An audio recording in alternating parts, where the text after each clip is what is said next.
आप इतने कमाल के टीचर हैं, मतलब the levels you have touched as a teacher, I don't think they are unprecedented. मैंने नहीं कोई इतना लव्ड टीचर देखा, like you are famously known as NV sir. आप खुद एक आईआईटी ग्रेजुएट रहे एंड ऑब्वियसली बात है कि आपके जैसा, आपके कैलिबर का इंसान, उनको जब पास आउट होते टाइम बहुत ही लुक्रेटिव पैकेजेस का ऑफर आया होगा। You chose not to go on that track and choose teaching. Teacher बनना अच्छा लगता था क्योंकि मैं कोटा से हूँ, वहाँ फैसिनेटेड था बहुत अच्छे टीचर्स को देख के। पहले पढ़ा के देखो तुमसे बच्चे कनेक्ट होते ही नहीं होते, तो फिर पढ़ा के देखा, कनेक्ट हुए, फर्स्ट ईयर से पढ़ाना चालू कर दिया। कोचिंग सेंटर्स इतने स्ट्रेसफुल माने जाते हैं, इतने स्ट्रेस इंड्यूसिंग माने जाते हैं सर। एक ना जनता में एक वो आ गया, मिसट्रस्ट आ गई, आप उसको कैसे एड्रेस करेंगे? पर ये कॉम्पिटिटिव एग्जामिनेशन से यहाँ बच्चे को ज़्यादा पढ़ना पड़ेगा तभी ये पास होगा, तो स्ट्रेस लेवल थोड़ा ज़्यादा होगा नॉर्मल एजुकेशन से, ये सच्चाई है। We need to accept this. मैं कह रहा हूँ पर ये स्ट्रेस कम करने में सिर्फ हमारा रोल नहीं है। सरकार को या गवर्नमेंट को या ब्यूरोक्रेसी को ऐसा लगता है कि जो कोचिंग इंस्टीट्यूट्स हैं वो इसलिए पनपे क्योंकि स्कूल सही से काम नहीं कर रहे। पहली बात तो विचारधारा ही गलत है। सर, मैंने आपको बहुत जगह पे कस्टमाइजेशन ऑफ एजुकेशन के बारे में बात करते सुना है and you have implemented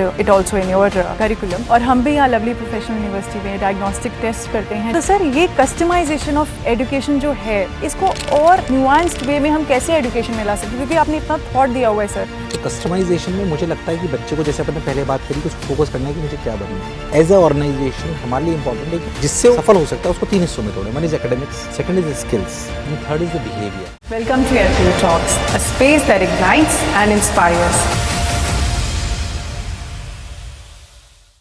Welcome to LPU Talks, sir. It's a privilege to have you here. Thank you. तो सर, आपकी लाइफ जो है वो तो बहुत बड़ी एक इंस्पिरेशन है। You are a legend and I am burning with curiosity and questions to ask you. But शुरुआत से शुरू करते हैं सर। आप खुद एक आईआईटी ग्रेजुएट रहे हैं, राइट?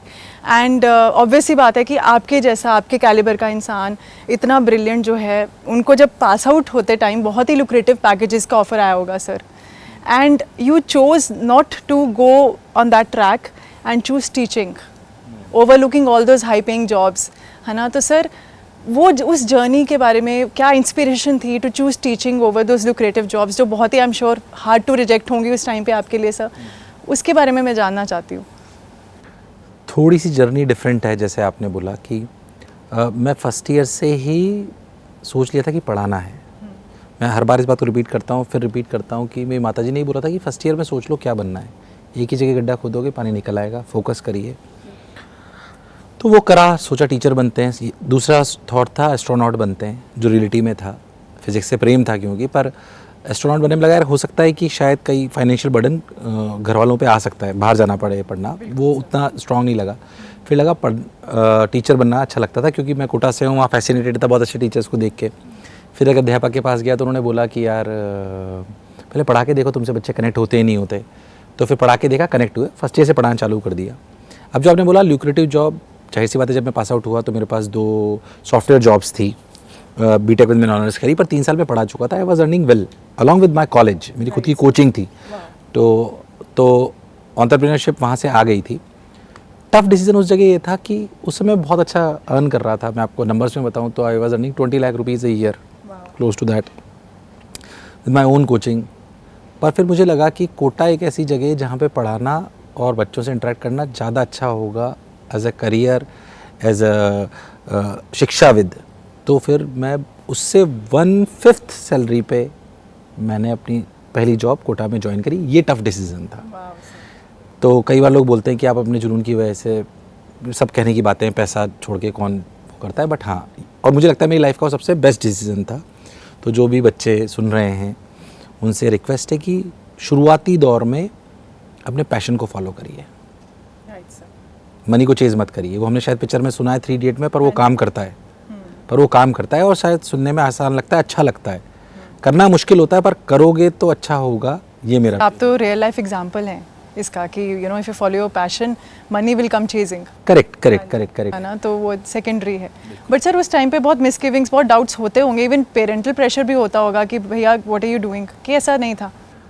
जब पहली बार पापा को बोला था कि यार मैं टीचिंग करना चाहता हूँ, तो एक मध्यवर्गीय परिवार के पेरेंट्स का ये होता है कि यार आईआईटी कर ली बच्चे ने, अब तो उनका सपना होता है यूएस जाएगा। अब तो फिर भी यूएस का क्रेज़ कम हो गया है, पर हमारे टाइम पे 2003, 2005, 2007 के टाइम पे ना, मतलब it is like social status क्यों होता था कि यार हमारा बच्चा है ना आईआईटी कर ली, एक तो अच्छी बात हो जाती थी। फिर क्या वो यूएस में है, कनाडा में है, यूरोप में है, दुबई में है, तो वो बड़ी बात होती है। तो शायद हो सकता है उन्होंने वैसे अपने देख रहे हो, फिर मैंने फर्स्ट टाइम बोला यार मैं पढ़ाना चाहता हूँ, तो उन्होंने बोला कि यार अच्छा, बट हाँ the best part with my father and mother is specially father कि he supported me like anything. तो मैं एक बात बोलता हूँ कि हो सकता है मेरे फादर मदर ने मुझे लग्जरी कम दी हो बट फ्रीडम पूरी दी। वाह सर, तो एक बहुत बड़ी लर्निंग है इसमें कि as parents also we should give liberty to our children to follow their thought process, है ना, टू फॉलो देयर ड्रीम्स। मैं इसमें ऐड इंडिया में थोड़ा कम होता है सर, नहीं? मैं इसमें ऐड करना चाहता हूँ, और इसलिए नहीं कि शायद कई बार ऐसा सोचते हैं सोशल मीडिया पे बोल रहे हैं तो यार अच्छी अच्छी बातें बोलो, पेरेंट की बड़ाई करो तो अच्छे लगेंगे। मैंने और कोई पेरेंट्स देखे नहीं, मैंने मेरे ही देखे हैं, बट मैं वो बोल सकता हूँ कि मैं हर जन्म में मुझे वैसे ही पेरेंट्स मिले हैं। ये मेरे लिए बड़ी बात है। मेरे पिताजी मतलब आज भी मेरे लिए उतनी मेहनत करते हैं, मेरे को लगता है वो 73 ईयर्स के हो गए, अभी भी मेरे से ज़्यादा मेहनत कर लेते हैं। वो इतना एंथू में रहते हैं, पॉजिटिव हैं, उन्होंने मुझे फ्रीडम दी, उनसे बहुत सारी चीज़ें सीखने की, तो काम एंड कंपोज्ड हैं, कोई स्ट्रेस आ जाए शिकन नहीं आती है चेहरे पे। मैं अभी आज भी सोचता हूँ, मुझे कई लोग बोलते हैं यार आप इतने काम एंड कंपोज कैसे हो, फिर मैं मन ही सोचता हूँ मेरे फादर को देखोगे तो मैं अभी भी उनके लेवल तक नहीं आ पाया हूँ उस वाले स्तर पे। तो मुझे लगता है कि हाँ, और पेरेंट्स को सीखने वाली बात है कि बच्चों को विंग्स दीजिए, उन्हें फ्रीडम दीजिए। मेरे फादर, उन पर ट्रस्ट कीजिए। मैं आपको बताता हूँ ट्रस्ट पे फादर ने हमारे साथ क्या करा। मैंने वाज इन 12th, तो कोई बैंक अकाउंट में बहुत ज़्यादा पैसे तो होते नहीं गवर्नमेंट सर्वेंट के, स्टिल मेरे और मेरे फादर का अकाउंट कॉमन था। Wow, that was a level of trust. हाँ, वो जब आप अपने बच्चे पे ट्रस्ट करते हो ना तो उसके मन में कर्तव्य का भाव भी आता है। बिल्कुल। तो मुझे लगता है कि आप अपने बच्चों को ट्रस्ट करना चाहिए। मैं भी उसको, अब मेरे भी बच्चे छोटे हैं तो मैं उनके साथ भी प्रयास कर रहा हूँ कि अपने, एक अच्छी बात थी हमारे घर पे कि वो हर डिसीजन में हम लोग बैठे होते थे, चाहे हम छोटे थे तो भी। जैसे भी उसी को हम थोड़ा थोड़ा कर रहे हैं कि हमने, मेरे बच्चे भी छोटे हैं पर हमने एक सलाहकार समिति बना रखी है। कोचिंग से रिलेटेड भी कोई दिक्कत होगी तब भी उनसे सजेशन लेते हैं, भले बेटी 13 साल की है बट एटलीस्ट उनकी बिलोंगिंगनेस आती है। ऐसा मेरे साथ भी हुआ। एक सेल्फ एस्टीम भी बड़ी होती है ना बच्चे की, बढ़ती है कि हाँ मुझसे पूछा जा रहा है, मुझे कंसिडरेशन में लिया जा रहा है। हाँ जी। माता जी हमारी, जैसे मैंने पहले भी बोला कि धार्मिक प्रवृत्ति की थी, तो जैसे कई बहुत छोटी छोटी चीज़ें होती है जो बच्चों के साथ करिए, सिर्फ पढ़ाई से नहीं होती। जैसे कई बार मुझसे पूछते हैं कि आप कैसे कनेक्ट कर पाते हो, कैसे बोल पाते हो, तो मुझे लगता है वो हमारी माता जी बहुत धार्मिक थी। तो हमारे कोटा शहर में जब भी भागवत होती थी तो 7-7 दिन की छुट्टी करा देती थी स्कूल की। तो वो थोड़ा सा लगे यार बच्चों को पढ़ा नहीं रहे हैं, कर रहे हैं, बट मुझे लगता है वहाँ से बहुत अच्छी बातें सीखी जो एक तो संस्कार के रूप में अंदर गई, दूसरी बात बोलने की कला भी आई। जो अच्छे वक्ता हैं, जो प्रवक्ता हैं, वो रियलिटी में उनमें गुण होता है अच्छे से बोलने का। हमारे गुरुजी यही बोलते हैं कि मैंने उनसे पूछा कि पब्लिक स्पीकिंग को लेके, तो उन्होंने बोला कि मंच से या किसी भी, जैसे मंच है ये, कि लोग आपकी बात तभी सुनेंगे आप कितने ही अच्छे वर्ड्स कर लो, कितने ऑर्नामेंटल वर्ड्स यूज़ कर लो, जब तक आप यहाँ से नहीं बोलोगे जिस पे आप बिलीव करते हो। बिल्कुल सर, दैट्स ट्रू। अगर आप वो नहीं बोलोगे जो मैं आज बोल रहा हूँ, उस पर बिलीव नहीं करता हूँ सिर्फ वो बोलने के लिए, तो वो नहीं जाएगा। उन्होंने बोला या तो पहले अपनी सोच इतनी बड़ी करो अगर तुम्हारा बिलीफ सिस्टम गलत है। जैसे शुरुआती दौर में कई बार ऐसा होता है कि शायद एग्जाम्पल लेना चाहिए, मैं शायद ट्रैक से थोड़ा आउट हो रहा हूँ, बट मुझे लगता है कि ये बात मैंने हर जगह नहीं कही। जैसे जब हमारी ब्रिंगिंग हुई कॉलेज गए तो ऐसा लगता था मुझे कि जो लोग नॉनवेज खाते हैं वो सब खराब होते हैं। ये भी है परसेप्शन। तो मैं क्या दुनिया ही वैसी देखी। मैंने खाना नहीं चालू करा, हमारे संस्कार हमने नहीं छोड़े, बट मैं कॉलेज के मुझे लगा 95% of the people in the world are non vegetarians. हम तो बहुत कम हैं, ये खराब तो नहीं है, तो बहुत अच्छे हैं। That perception has changed with exposure. With exposure, correct. तो मैं कहता हूँ वो जब आपको लगे ना, जब आप अपनी विचारधारा रखते हो तो पहले सोच लो कि वाकई उसको आपने, उसका चरम स्तर को आपने छुआ है कि नहीं छुआ है। बिल्कुल sir, I agree with you here. तब फिर आप अपनी बात कहोगे तो वो लोगों तक जाएगी। सर एक और, जैसे आप इतने कमाल के टीचर हैं, मतलब the levels you have touched as a teacher, I don't think they are unprecedented. मैंने नहीं कोई इतना लव्ड टीचर देखा, like you are famously known as NV sir, सब बच्चे आपको इतना प्यार करते हैं। सर आपकी कोई इंस्पिरेशन रही थी, जैसे कोई टीचर होता है मन में कि हाँ इसको देख के, कभी आप बचपन में किसी को इंस्पायर करते हो कि किसी टीचर ने आपके मन में डाला हो कि नहीं I want to be a teacher, I want to be like him?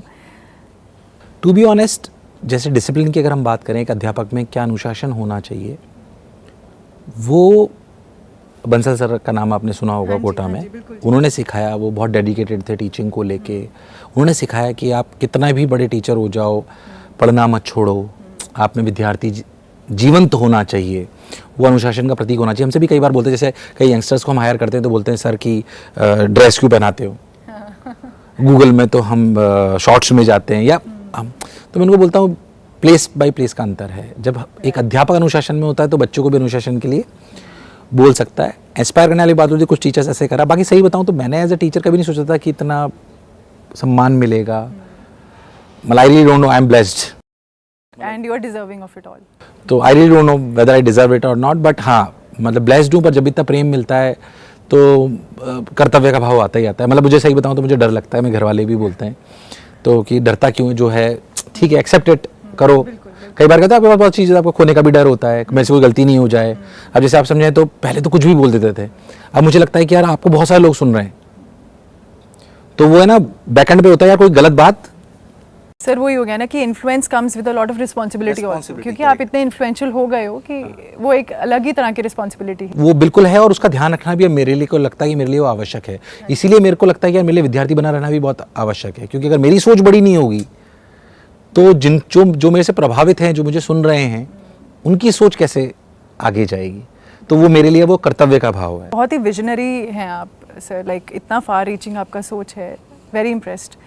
Sir एक आपसे सवाल मैं करना चाहूँगी कि आप जब स्टूडेंट्स को मेंटरशिप देते हो, जब गाइडेंस देते हो, वो बड़ा एक क्रूशियल जंक्चर है उनकी लाइफ में। +1 +2 इंडिया का आई थिंक सबसे स्ट्रेसफुल टाइम माना जाता है for a student, specially aspirants for medical and non medical entrance exams. और आप उस जंक्चर में उनका एक गाइड, एक मेंटोर, एक गुरु बन के है ना उनके साथ खड़े होते हो सर।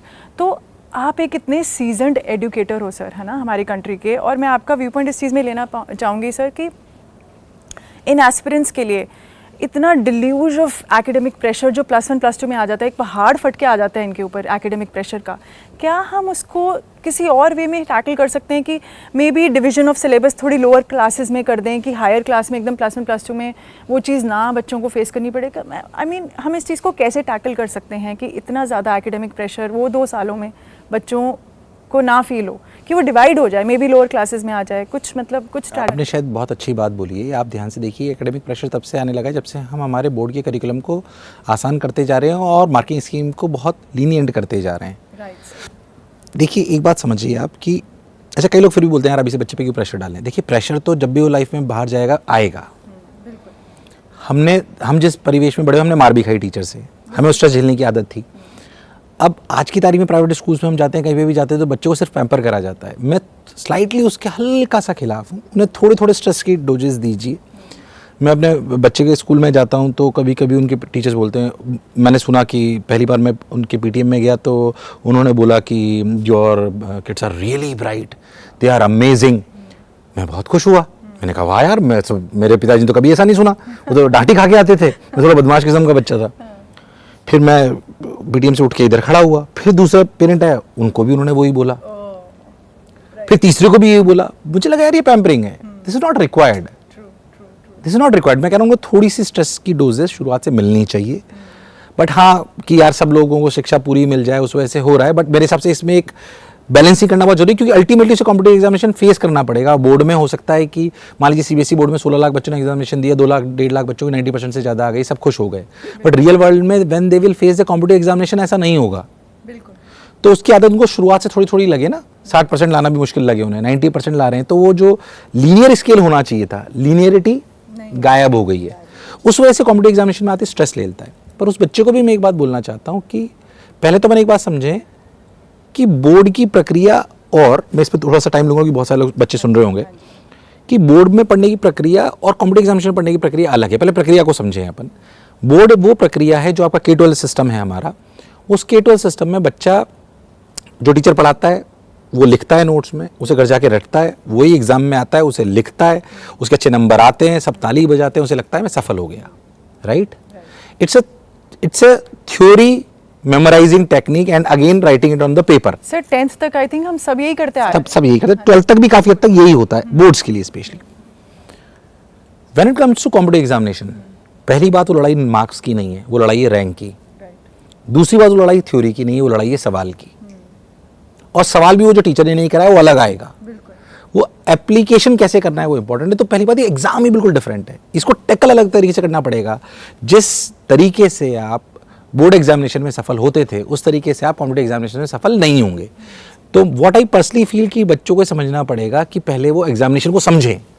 इसमें भी जैसे मैं आपको बताऊं, क्योंकि हम जेई नीट के एक्सपर्ट्स माने जाते हैं, जेई नीट में ही बहुत अंतर है। नीट में 200 सवाल आते हैं 3 घंटे में, बच्चे को 180 सवाल अटेम्प्ट करने होते हैं, उसमें से 160 के ऊपर सही होने चाहिए तभी वो सिलेक्ट होगा। जेई में यही बच्चा 3 घंटे में मात्र उसको 54 या 60 सवाल करने होते हैं और वो 25-30 सही कर देगा तो आईआईटी मिल जाएगी। डिफरेंस है, जबकि फिजिक्स केमिस्ट्री का सिलेबस सेम है, स्टिल डिफरेंस है। आप समझिए डॉक्टर की का एग्जामिनेशन जो हो रहा है उसकी कहानी डिफरेंट है। उनके लिए मेमोराइज करना और फटाफट एक्शन लेना बहुत इंपॉर्टेंट है, क्योंकि स्ट्रेचर पे इमरजेंसी में अगर पेशेंट लेटा है तो उसे तुरंत एक्शन लेना है। बिल्कुल सर। आईटी इंजीनियर के लिए कोई बात नहीं, 10 दिन अगर प्लान लेट भी हो जाए पर वो एक्यूरेट होना चाहिए, फ्लॉ नहीं होना चाहिए। Typical complex problem to solve है, दोनों में डिफरेंस है। आप एग्जामिनेशन को पहचानिए, कैटेगरी को समझिए, फिर तैयारी करिए। अब दूसरी बात आती है, तैयारी तो करी, स्ट्रेस आ गया क्योंकि कंपटीशन है, रैंक आती है। अभी तक मार्क्स के लिए लड़ रहे थे, दोस्त भी खुश हुआ, मैं भी खुश हुआ, क्योंकि उसके भी 90 आए, मेरे भी 90 आए, सब 5 लोग खुश हो गए। कॉम्पिटिटिव एग्जामिनेशन में ऐसा नहीं होगा, कोई ना कोई तो पीछे छूटेगा, ये रेस है। अब इसमें समस्या है, बच्चे को पहले समझना पड़ेगा कि क्या इस रेस में हार गए तो जीवन हार गए। एक तो ये मिथ है, पहली बात। इस 11वीं 12वीं में जब बच्चा 12 घंटे 15 घंटे पढ़ना सीख जाता है, नई चीज पढ़ना सीख जाता है, वो जीवन में असफल नहीं हो सकता। आप समझे, हम सिलेक्शन चाहते थे सफलता के लिए, राइट? अल्टीमेटली गोल इज कि हम सक्सेस करें, राइट? अब मैं आपसे कहता हूं कि अगर कोई बच्चा या कोई भी व्यक्ति, आप और हम, अगर 12 घंटे नई चीज सीखना सीख जाएं तो जीवन में असफल कैसे हो सकता है? ये तो इम्पॉसिबल टास्क है। कोई एक एग्जामिनेशन में ऊपर नीचे हो सकता है, ये एग्री, बट वो जीवन में असफल नहीं होगा। बट एक लाइफ स्किल आ गई, एक मसल बिल्ड हो गया। वो ही चाहिए, वो ही चाहिए, वो ही चाहिए। That is what is required. तो मैं कह रहा हूं कि असली सफलता उस सिलेक्शन में नहीं है, असली सफलता उस सिलेक्शन की प्रक्रिया में है, उसको ढंग से फॉलो करिए। That's a very very good take on life sir, क्योंकि अभी भी आज की डेट में कितने नीट एस्पिरेंट्स हैं जिनकी अब रिजल्ट्स आए हैं and they are probably going through counselling and struggling with this phase. तो आपको सुन के उनको भी बहुत स्ट्रेंथ मिलेगी, करेज मिलेगी, एक एनलाइटन होंगे वो। बिल्कुल होंगे। और मैं वो आपसे वही कह रहा हूँ कि फिर समझें इस बात को कि जिस दिन रिजल्ट आता है नहीं हुआ तो डिप्रेशन हल्का फुल्का होगा, ये वाजिब है, इसके लिए परेशान मत होइए, पर समझिए कि आपने सही ट्रैक पकड़ लिए। बहुत सारे रास्ते सफल होने के एक ही पड़ाव से नहीं जाते हैं, वो बहुत तरीकों से जाते हैं, पर उसमें फोकस होके एक ही जगह काम करने की प्रक्रिया आपको आनी चाहिए, ये ही रियल सफलता है। Right sir. आप किसी सफल आदमी के प्रोसेस को फॉलो करोगे तो आप सफल नहीं होगे, मैं आपको लिख के दे सकता हूं। उनसे लर्निंग लेनी है, उनकी गलतियों से सीखना है, पर पाथ आपका खुद का होगा। पाथ तो आपको खुद का ही बनाना है, खुद से ही लड़ाई लड़नी है आपको। Right sir. सर, और आपने जैसे मेंशन किया कि आपको बहुत ही early stage of your college you got to know कि मैंने ये करना है, I want to be a teacher और मैं यही करूँगा। बट अनफॉर्चुनेटली हर बंदे के साथ ही नहीं होता। Like a lot of students still struggle, continue to struggle कि हमने क्या करना है आगे। उन्होंने चाहे कॉमर्स ले ली, चाहे मेडिकल ले लिया, नॉन मेडिकल ले लिया, +2 भी क्लियर हो गई, चलो एंट्रेंस भी, बट स्टिल ये क्लैरिटी ऑफ थॉट जो है, ऑफ एम्बिशन है, वो बच्चों में कैसे आए सर? लाइक जैसे आपको आ गया। देखिए ऐसा है कि ये लाने के लिए आपको समय देना पड़ेगा। जैसे अपन बोलते हैं ना, मान लीजिए आप कोई प्रोडक्ट लॉन्च कर रहे हो तो उसे हम हमारी कमर्शियल लैंग्वेज में बोलते हैं प्रोडक्ट मार्केट फिट है कि नहीं है। आपने सोचा कि मैं ना, जैसे मान लीजिए मैंने सोचा मैं टीचर बनूंगा, अब मैंने सोचा मैं टीचर बनूंगा, अरे पहले सोचो दुनिया आपको एज अ टीचर एक्सेप्ट करती ही नहीं करती। पहली बात, मेरे लिए अंदर वो स्किल है कि नहीं है। आज मैं सोचूं कि यार मैं तो फुटबॉलर बनूंगा, इस उम्र में एज ही सपोर्ट नहीं करेगी ना, मेरी वो स्किल है। आपकी सोच और प्रैक्टिकल और आपकी स्किल्स, और मैं तो कहता हूं अवेलेबिलिटी ऑफ रिसोर्सेज पे भी ध्यान दीजिए। मैंने क्यों एस्ट्रोनॉट बनना नहीं चुना, क्योंकि मुझे पता था कि अगर ये फंस सकता है, अगर फाइनेंशियल कई कंडीशन आ गई तो। अच्छा, आप ये समझिए मेरा एक इंटरेस्ट होता है, सबके 2-3-4 इंटरेस्ट होते हैं। बिल्कुल। कौन बेस्ट सूटेड है मेरे लिए, मेरी स्किल्स को मैप करते उसे ढूंढिए। और कई बार लोग है ना सोचते नहीं, उन्हें लगता है यार, मैं कह रहा हूं आप जो बच्चे अगर 12वीं के बाद हैं, मैं कह रहा हूं 2 महीने लगाओ कि क्या बनना है, पूरे 2 महीने लगा दो, कोई फर्क नहीं पड़ता, बट सोचो क्या बनना है। 5-7 चीजें लिखो कि मुझे ये बनना है। अब उन पे देखो कि मैं वाकई उस लायक हूं कि नहीं हूं। उसकी फील्ड के लोगों से बात करो, उनसे मिलो। हमारे टाइम पे तो इंटरनेट नहीं था, अब तो यूट्यूब है। जो सुनना है, पढ़ना है, समझना है, पर एक्सप्लोर करो अच्छे से। पर हाँ, तय जितना जल्दी करोगे सफल भी उतना जल्दी ही होगे। क्या बात। ये सच्चाई है। इस पे मतलब मैं 100% एग्री करता हूँ। और बहुत इंटेलिजेंट आदमी आगे जाएगा ऐसा नहीं है। मैं I was average in to studies, मैं कोई बहुत ऐसा नहीं, मतलब IQ ठीक रहा पर समय के साथ और वो बिल्ड भी हुआ, क्योंकि आपको बिल्ड करना होता है। जैसे आपने बोला कि मैं फर्स्ट ईयर से पढ़ने लग गया, मेरे साथ एक दोस्त है, मैं उसके बारे में बताना चाहता हूँ। मैं आपको बताऊँ कि वो 15 या 16 साल की उम्र में वो IT आ गया था।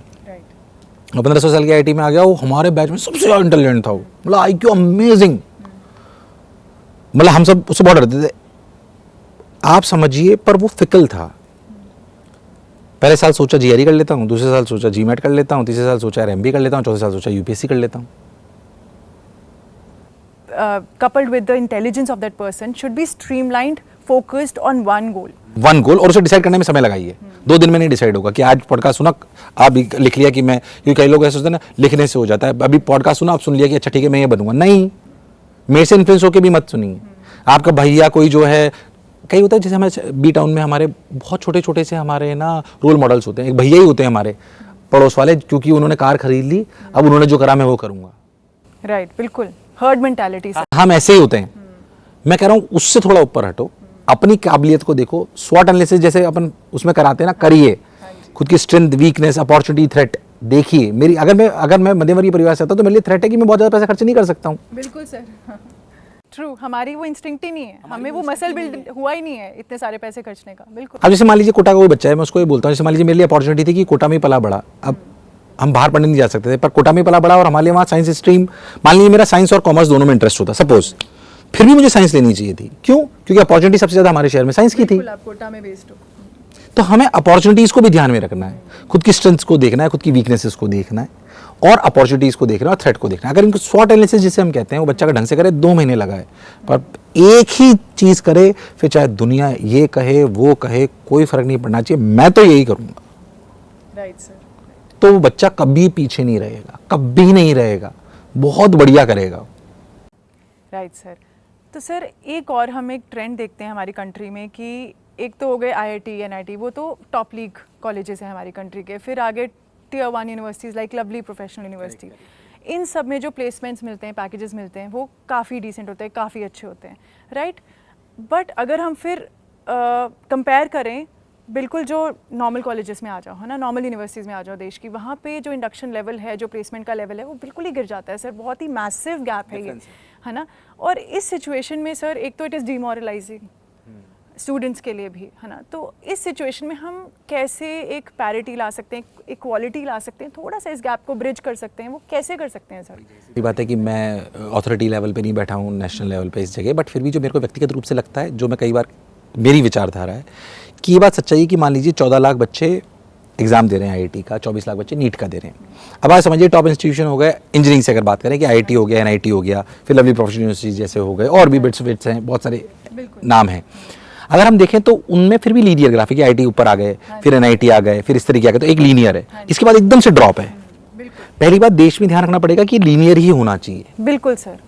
ताकि रैंक वाइज डिस्ट्रीब्यूशन लीनियर आए। अब लीनियर कैसे करा जा सकता है? मेरा व्यक्तिगत मत है कि जैसे मान लीजिए आज की तारीख में IIT बॉम्बे, एक तो ब्रांड है, परसेप्शन है। IIT बॉम्बे, ये देखिए कि यार यूपी में ये 4 इंजीनियरिंग कॉलेज हैं जिनके ओनर्स अच्छे हैं, मेहनत कर रहे हैं, जो स्टेक होल्डर्स हैं वो अच्छे हैं, इंटेंट अच्छा है, इनको हम गोद ले लेंगे, इनके एकेडमिक्स को हम मेंटरशिप करेंगे। आप सोचिए, बहुत कमाल की स्ट्रैटेजी। अब अगर वो 4 कॉलेजेस को, प्राइवेट हो कुछ भी हो, व्हाटएवर इट इज, उन 4 कॉलेजेस को अगर मेंटरशिप IIT बॉम्बे करा और टैग लग गया कि कंटेंट या mentorship done by IIT Bombay, एक तो उनका स्तर बढ़ जाएगा, तो हम इस लीनियर पैरिटी को ला पाएंगे। मैं नहीं कह रहा हूं कि आप IIT से सारे खोल पाओगे, ऐसा जरूरी नहीं है, पॉसिबल ही नहीं है, ये पॉसिबल नहीं है, right. But the point is कि कम से कम हम उनका स्तर, क्योंकि स्तर कई बार ऐसा भी मैंने आप देखा कि कई कॉलेजेस अच्छे भी हैं पर उनकी ब्रांड प्रेजेंस नहीं है, परसीव्ड वैल्यू नहीं है। बिल्कुल सर। तो कंपनीज जाती नहीं है, जब जाती नहीं है तो उन्हें पता भी नहीं पड़ता है। Very unfortunate. बिल्कुल। तो हम क्यों रिस्क लें? मैं इस जगह ये नहीं बताना चाहता हूँ ऊपर नीचे क्या है, मैं कह रहा हूँ 25-30 वहां भी अच्छे हैं। Right sir, that is a very good way to look at it, to look at this situation की। हाँ, 25-30 वहां अच्छे हैं, और 25-30 IIT में भी खराब। और शायद वो रिसोर्सेज उन कॉलेजेस में नहीं है जो आईआईटी में, डिस्पाइट दैट वो 25-30 बच्चे को मिल रहे हैं, अच्छा है वहाँ। मिल रहे हैं। तो 25-30 बच्चे जो है ना, एक तो कंपनीज को ध्यान देना पड़ेगा, और तब होगा जब एक लीनियर वेरिएशन गवर्नमेंट स्ट्रक्चर में भी वो चाहे ग्रेडिंग सिस्टम से आए ताकि सबको दिखाई दे, 3 स्टार सिस्टम हो, 4 स्टार सिस्टम हो, 5 स्टार सिस्टम हो, जो अनबायस्ड हो, which is driven by government, इस तरीके की चीज हो, या फिर जो टॉप इंस्टीट्यूशन है वो उनकी मेंटरशिप पे चले जाएं, तो इसको ओवरकम करा जा सकता है। बट बहुत टैलेंट है इंडिया में, इतने बढ़िया बढ़िया इंजीनियरिंग कॉलेजेस हैं, मेडिकल कॉलेजेस हैं, पर बिकॉज ऑफ ब्रांड प्रेजेंस उनके पास अच्छे बच्चे भी पहुंचते हैं, पर उनको कई बार अच्छे रिसोर्स नहीं मिलते। पर फिर भी मैं उन बच्चों को कह रहा हूँ, हताश निराश मत होइए। आप हो सकता है कि आपका दोस्त जो सेम कैलिबर का था वो आईटी में चला गया, उसको 10 लाख का पैकेज लगा, आपको वही काम 10,000 में करना पड़े। शुरुआत में कितने भी मिले कर लो, अगर तुम काबिल हो। मैं कह रहा हूँ 4 साल बाद या तो बराबरी पे होंगे या उससे ज़्यादा होंगे, अगर काबिल हो। काबिल तो जरूर होना है, बिल्कुल, हार्ड वर्किंग हो, काबिल हो, कैलिबर, आप में टैलेंट होना चाहिए, सब होना पड़ेगा। मैं कह रहा हूँ 4 साल में सब चीज़ बदल जाएगी, क्योंकि एक बार कंपनी में जाने के बाद फ़र्क को देखकर उसके बाद कोई भी कंपनी डिग्री नहीं देखती, उसके बाद आपके काम को देखती है। बिल्कुल sir. And I am sure ये वर्ड से ना बहुत सारे बच्चों को करेज मिलेगी, स्ट्रेंथ मिलेगी to perform better in life, है ना, to work towards their goal. बल्कि कई बार मैंने देखा कि बहुत सारे, ऑल्दो मैं आईटी से ग्रेजुएटेड हूँ, मुझे कहना नहीं चाहिए, कई बार मैंने देखा कि 10% 15% बच्चे आईटी में ले लीजिए, उनमें गुरूर आ जाता है कि यार हम तो आईआईटीएन हैं, कॉम्प्लेसेंसी हो जाती है, उस वजह से वो परफॉर्म ही नहीं कर पाते हैं। मतलब मैंने देखा ये उनकी ये उनकी वीकनेस है, ये उन्होंने जो उनकी ताकत थी उसको उन्होंने वीकनेस बना लिया। आई really don't know how, but ऐसा मैंने कई बार देखा है। तो जहाँ पे भी आप हो, आपके पास रिसोर्सेज है, मतलब 1 degree can not change your destination, that is what I personally believe. Obviously routes अलग हो सकते हैं, थोड़ा समय लग सकता है, बिलीव इनटू योरसेल्फ, अपने आप। सर, मैंने आपको बहुत जगह पे कस्टमाइजेशन ऑफ एजुकेशन के बारे में बात करते सुना है, and you have implemented it also in your curriculum. और हम भी यहाँ लवली प्रोफेशनल यूनिवर्सिटी में डायग्नोस्टिक टेस्ट करते हैं, जिसमें हम बच्चे के कैलिबर, इंटरेस्ट और एम्बिशन के हिसाब से उनको सेग्रीगेट कर देते, मतलब एक करिकुलम उनका सेग्रीगेट कर देते हैं कि ये बच्चा इस तरफ जाएगा, इस तरफ जाएगा।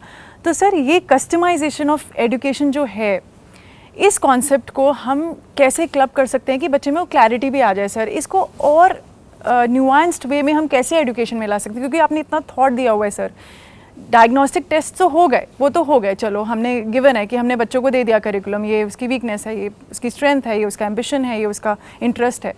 उसके अलावा सर हम कैसे और कस्टमाइजेशन ला सकते हैं कि और बेटर परफॉर्म करें या टीचिंग प्रैक्टिसेस और फाइन ट्यून हो जाए? Customisation in education is very very important. पहली बात जो आपने बोला, जैसा मैं हमेशा कहता हूँ, इसको एक तो टेक्नोलॉजी की मदद से अचीव करा जा सकता है, वो एक इनेबलर है, ठीक है, बट वो इनेबलर है, इसमें एजुकेटर्स का रोल गायब हो जाएगा ऐसा नहीं है बिल्कुल। तो जैसे मैं आपको बोल रहा था कि कस्टमाइजेशन, जैसे आपने बोला, ऑब्वियसली बहुत अच्छा सवाल है ये।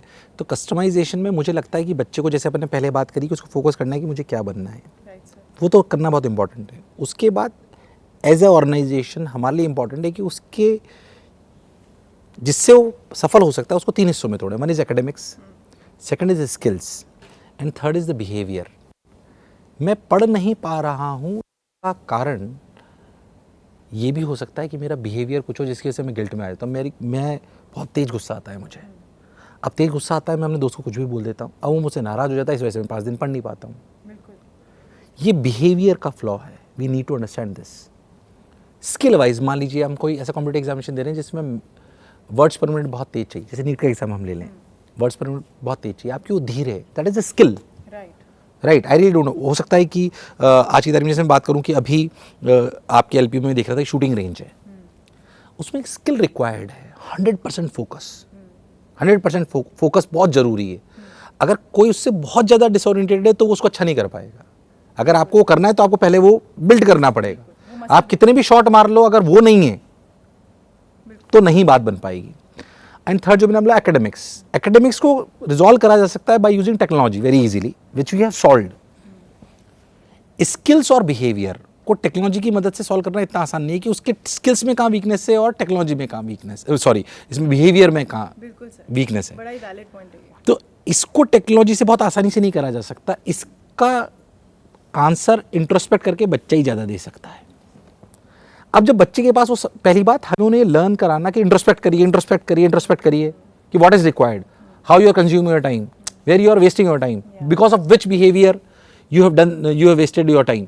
अगर इन चीज़ों पे हम ध्यान देंगे तो रियलिटी में हमें समझ में आएगा। अच्छा बच्चा फिर बोलेगा कि आप लिखिए, जैसे मान लीजिए अभी मैं बच्चों को स्वॉट एनालिसिस कराई तो हर बच्चे ने, मैंने उनको 20 कमियां लिख के बताई, 20 बिहेवियर की, छोटी छोटी 20 बिहेवियर। अभी हमारा सेशन लिया मैंने तो उसमें मैंने स्वॉट एनालिसिस कराई तो 20 कमियां लिखाई, देखो तुम में इसमें से किस में टिक लग रहा है, किस में नहीं लग रहा। जैसे मान लीजिए हमारे यहाँ का बच्चा है, कहीं मैं अपोजिट जेंडर को देख के अट्रैक्ट तो नहीं हो रहा, कहीं मैं मोबाइल पे गेम तो नहीं देख रहा हूँ, कहीं मैं गिल्ट में तो बहुत ज़्यादा नहीं चला जाता हूँ, कहीं मैं अपने दोस्त कुछ भी बोल देता तो मैं बहुत इंपैक्ट तो नहीं होता, रिलेशनशिप से तो मैं बहुत इंपैक्ट नहीं हो रहा हूँ। बहुत सारी चीज़ें ऐसे 20 पैरामीटर हैं। बच्चे को लिखवाइए, फिर हर एक को कैटेगराइज करिए। अब बोलिए भाई जिस इसको समस्या है, हमारे पास लोग होने चाहिए, दिस इज कस्टमाइजेशन।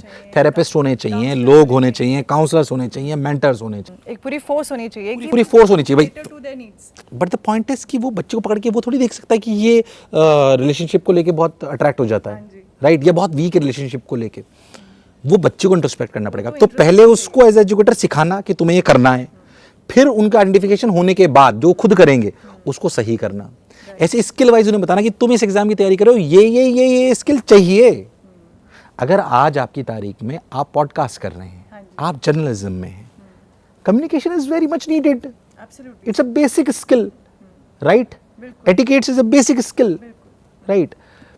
अब वो तो स्किल है ना, ये नहीं आएगा तो कुछ भी, कितना भी आप जर्नलिज्म के कितने भी लोगों को सुन लो, कुछ भी कर लो, इट विल नॉट वर्क। ऐसे ही हर कैटेगरी का एक स्किल सेट चाहिए, वो स्किल बच्चे में है नहीं है, अगेन एजुकेटर और बच्चे को डिसाइड करना पड़ेगा। तो बेसिकली ये लेयर्ड है, बहुत ही लेयर्ड है। It's like an onion and you keep piling of one layer after the other, और वो लेयर टू लेयर आपको डील करना पड़ेगा, और ये बच्चे को सिखाना पड़ेगा, जेनेरिक नहीं हो सकता। और ये बच्चों को भी, हाँ, बच्चे को सिखाना पड़ेगा कि भैया ऐसे कस्टमाइजेशन होगा, तब तुम आके बताओगे। इट इज लाइक बच्चा हमसे कई बार आके बोलता है कि अच्छा, बच्चे को भी हमें समझाना पड़ता है। जैसे बच्चा हमारे पास कई बार आके कहता है, मैं कई बार उस पर गुस्सा भी बहुत होता हूँ, और हमारे यहाँ मेरे से आके कोई ऐसा सवाल नहीं पूछता कि सर नंबर नहीं आ रहे। आपके पास कोई आके कभी खड़ा हो जाए और बोले सर मैं असफल हूँ, क्या करूँ? अरे क्यों हुए तो बताओ। इट इज़ लाइक कि मैं डॉक्टर के पास जाऊँ और सामने जाके बैठ जाऊँ और बोलूँ मैं बीमार हूँ, तो क्या इलाज करेगा? बिल्कुल, वो आपका कुछ भी इलाज नहीं कर सकता। वो बोलेगा भाई तुम्हें पेट में दर्द है, सर में दर्द है, जलन हो रही है, क्या हो रहा है ये तो बताओ, बुखार आ रहा है, सर्दी जुकाम है, क्या है तो बताओ। फिर वो एक हो सकता है कि आपको कोई टेस्ट कराए, दोनों को मिक्स करके फिर वो दवाई लिखेगा। यही एजुकेटर को बच्चे को बताना पड़ेगा, बच्चे को भी समझना पड़ेगा कि मुझे सही सवाल अपने एजुकेटर से, मेंटर से पूछना है, तभी सही जवाब आएगा। हमें बहुत सारी दवाइयां पता है, मेरे को पता है कि नंबर कम आने के कम से कम 500 कारण हो सकते हैं। तुम्हारा कौन सा कारण है, यू नीड टू आइडेंटिफाई। तो बच्चे को पहले ये अवेयर कराना कि तुम्हें कस्टमाइजेशन लिए खुद इंट्रोस्पेक्ट करना पड़ेगा, और फिर हम तुम्हें गाइड करेंगे। ये ले, वो अवेयरनेस बिल्ड करनी है बच्चों में भी। बाकी उसकी स्पीड कम है, ये टेक्नोलॉजी से पता पड़ सकता है, सुधरवाया जा सकता है। उसकी लेवल ऑफ एडेप्टिव लर्निंग आ गई आज की तारीख में, तो उसका सवाल अगर नहीं हो रहे हैं तो निचला स्तर दो, फिर अगला अच्छा दो, वो गलत कर दे तो फिर उससे सिमिलर दो। ये सब टेक्नोलॉजी से करा जा सकता है, और ये हम कर रहे हैं। बट कुछ चीज़ें जो मैंने आपको बोली, स्किल्स और बिहेवियर, ये इंट्रोस्पेक्शन ऑफ स्टूडेंट से आएगा, और फिर उसके सपोर्ट सिस्टम में हमें खड़ा होना चाहिए। बहुत ही अच्छा पर्सपेक्टिव है sir, and I am sure it will give enlightenment to not just education institutions, schools, colleges, everywhere, teachers. बहुत ही ज़्यादा अच्छा पर्सपेक्टिव है ये तो सोचने का, to look at students and their performance. Thank you. Yes sir. तो सर एक और मेरा सवाल है आपसे कि जैसे हमारा टाइम था, medical and non medical were the only two valuable careers to follow. मतलब हमारे पेरेंट्स ये कहते थे ये दो तो ठीक है, बाकी सब if you are going into them तुम्हारा future is not that bright. That was the general perception. आज की डेट पे हम सर यहाँ यूनिवर्सिटी में भी देखते हैं, there is an influx of students multimedia में, लॉ में सर, और जो मेडिकल एलाइड कोर्सेज हैं उनमें, मतलब बहुत ही ज़्यादा फैशन डिज़ाइनिंग में हमारे बच्चे कोलैबोरेशंस कर रहे हैं मनीष मोहत्रा जैसों के साथ, you know, like it's building, it's booming, a lot of courses are booming, they are in the boom. तो सर आपके एक्सपीरियंस में मेडिकल नॉन मेडिकल तो है ही है सर, इंजीनियर्स और डॉक्टर्स की तो दे आर इरिप्लेसेबल, है ना। उनके अलावा कौन से ऐसे कोर्सेज हैं जिसमें आपको प्रॉमिस दिखता है, जिसमें आपको लगता है कि they are, you know, there is going to be a boom in them? एक तो जितने भी AI बेस्ड कोर्सेज हैं वो बहुत इंपॉर्टेंट है। Creativity will play a very very important role. आप कैसे क्रिएटिव बनोगे, उन कोर्सेज को ज्वाइन करिए, क्योंकि बहुत सारे बेसिक वर्क तो हो सकता है कि आने वाले समय में AI रिप्लेस कर दे, पर क्रिएटिविटी रिप्लेस नहीं कर पाएगी। Very valid point. तो मैं कह रहा हूँ आज AI है, मान लीजिए सब कुछ बना देती है, हमें डिज़ाइन भी बनाती है, पर क्रिएटिव तो देना पड़ेगा कि मुझे डिज़ाइन में ये चाहिए, ये चाहिए, ये चाहिए, ये चाहिए, ये चाहिए, तो बेसिकली क्रिएटिव कोर्सेज जो भी हैं, जो आपकी क्रिएटिव स्किल्स को एनहांस करते हैं, उन पे की तरफ आपको बहुत जाना पड़ेगा। दूसरी बात अगर अपन बात करें तो जैसे एआई वाली फील्ड की इसी तरफ चले गए, मेंटल हेल्थ को लेके जितनी भी चीज़ें हो रही हैं, उसको लेके जो साइकोलॉजी के कोर्सेज हैं, साइकेट्रिस्ट के कोर्सेज हैं, या जो मेंटल हेल्थ को लेके काम कर रहे हैं, वो भी एक बहुत होगा। तीसरा जो अपन बोल सकते हैं कि finance sector again it is booming, वो कॉमर्स बैकग्राउंड से आप आ रहे हैं तो उसकी तरफ जाइए। तो आप देखो तो आर्ट से निकलने वाले क्रिएटिविटी वाले बहुत सारे लोग हैं, और मल्टी फील्ड्स हैं, मतलब आज की तारीख में अभी मैं एग्रीकल्चर में देख रहा था, आपकी यूनिवर्सिटी में इतना स्कोप है। हाँ जी सर, बिल्कुल। एग्रीकल्चर में इतने बच्चे हैं और मेरे को लगा वो इतने खुश हैं, मतलब मैं it was surprising for me also कि यार एग्रीकल्चर में वाकई थे बच्चे। फिर मैंने सुना, मैंने पूछा कहाँ प्लेस होते हैं, तो फिर मेरे को लगा हाँ यार इतनी जगह, इतने सारे गवर्नमेंट ऑफिस हैं जहाँ पे एग्रीकल्चर के बच्चे चाहिए। बिल्कुल सर। उन्होंने इतना बढ़िया वैलिड पॉइंट बोला, जो आपके हेड थे उन्होंने इतना बढ़िया वैलिड पॉइंट बोला, 70% हमारी इनकम अगर 60% हमारी इनकम अगर एग्रीकल्चर से आ रही है और उसमें कम एस्पिरेंट्स हैं, तो मतलब वाकई बहुत सारी फील्ड्स है, तो फील्ड की कमी नहीं है। समस्या इस बात की है कि मैं इसमें एक बात बोलना चाहता हूँ, क्योंकि शायद इस मन से मुझे बोलनी चाहिए कि हमने नेशनल एजुकेशन पॉलिसी अपना ली, और अपनानी भी चाहिए, देश को आगे बढ़ाना है। नेशनल एजुकेशन पॉलिसी का में कई जगह जो हमने प्रारूप लिया है वो वेस्टर्न कल्चर से लिया है कि मल्टी डिसिप्लिनरी, उसमें आप कोर्सेज में जा सकते हो, कोर्स शिफ्ट कर सकते हो, एक कॉलेज से दूसरे कॉलेज जा सकते हो, फाइन। इसमें मेरे को एक बेसिक समस्या नज़र आती है। मैं आपको उसके एग्जांपल से समझाने का प्रयास करता हूँ कि मैं बहुत मध्यम वर्गीय परिवार से आता हूँ। तो जब मैं पहली बार 5 स्टार होटल में गया तो रात को रुके, सुबह ब्रेकफास्ट पे जाना था। अब ब्रेकफास्ट में गए 5 स्टार होटल में, तो ब्रेकफास्ट में 200-300 तरह की चीज़ होगी। बिल्कुल सर, है ना। अब पहला प्रश्न तो ये था यार इसमें वेज क्या है, नॉन वेज क्या है। फिर समझ में आया लाल हरा, टू मेनी ऑप्शंस। अब वो इतने फैंसी नाम उनके। अल्टीमेटली मैं और मेरी वाइफ, हम दोनों ने डोसा दिख गया हमको, तो हमने डोसा ही खाया, क्योंकि बाकी के बारे में हमें नॉलेज नहीं थी। बिल्कुल।